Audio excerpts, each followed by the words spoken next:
ঘুরতে যাবার আনন্দ তো সবারই থাকে, তবে ঘুরতে যাওয়ার পর যখন বিপদের পর বিপদ হয় তখন কেমন লাগে বলো তো। বাচ্চাদের যখন স্কুল থেকে 1 মাসের গরমের ছুটি পড়ে সেই গরমের ছুটিতেই কিন্তু সবাই ঘুরতে যায়। তাই আমরাও কিন্তু দুটো ফ্যামিলি মিলে বেরিয়ে পড়ি ঘুরতে। আমরা এখন যাচ্ছি উড়িষ্যার দারিংবাড়িতে 5 দিনের জন্য। আর আমরা কিন্তু গাড়িতে উঠে চলে এসেছি সাঁতরাগাছি স্টেশন। এখান থেকে আমাদের সকাল 11:30টার ট্রেন ছিল। তবে আমরা যখন পৌঁছালাম 10:30টায় তখন এসে শুনি আমাদের ট্রেন লেট 6:30টায় সন্ধে।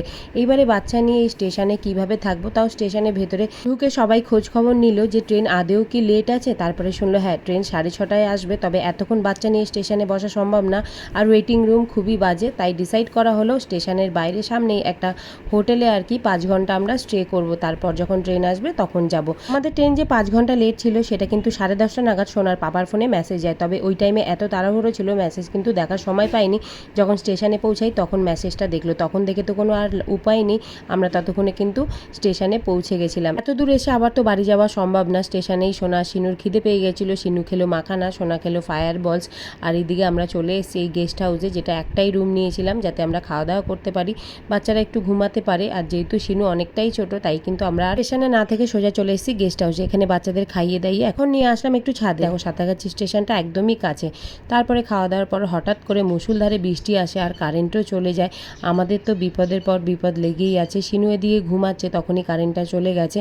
আর এদিকে তো বৃষ্টি থামার নামই নেই। তাই শিনুকে বললাম, শিনু তুমি প্লিজ বৃষ্টিটা কমিয়ে দাও, অ্যাটলিস্ট আমরা ট্রেনে তো উঠে যাই। ট্রেনে ওঠার টাইম আসার সময় কিন্তু শিনুকে তুলে দিয়েছি, সোনাকেও দেখো সুন্দর করে চুল বেঁধে দিয়েছি।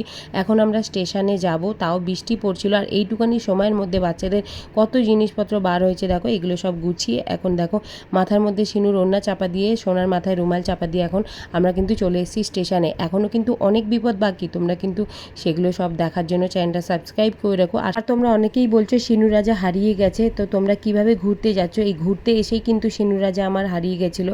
সেইগুলো সব ভিডিও তোমরা দেখতে পারবে আস্তে আস্তে। স্টেশনে আমাদের ট্রেন আসার কথা ছিল 6:30টায়, আমরা 6টায় পৌঁছে গেছি, 6:30 বেজে গেছিলো তাও ট্রেন আসে না। শিনু পাপারে দিয়ে খিদেও পেয়ে গেছিলো, হোটেল থেকে কিছু খাইয়ে নিয়ে আসেনি, তাই স্টেশনে বসে ওকে খাইয়ে নিয়েছি। আমাদের ট্রেন এসছে 7:30টায়।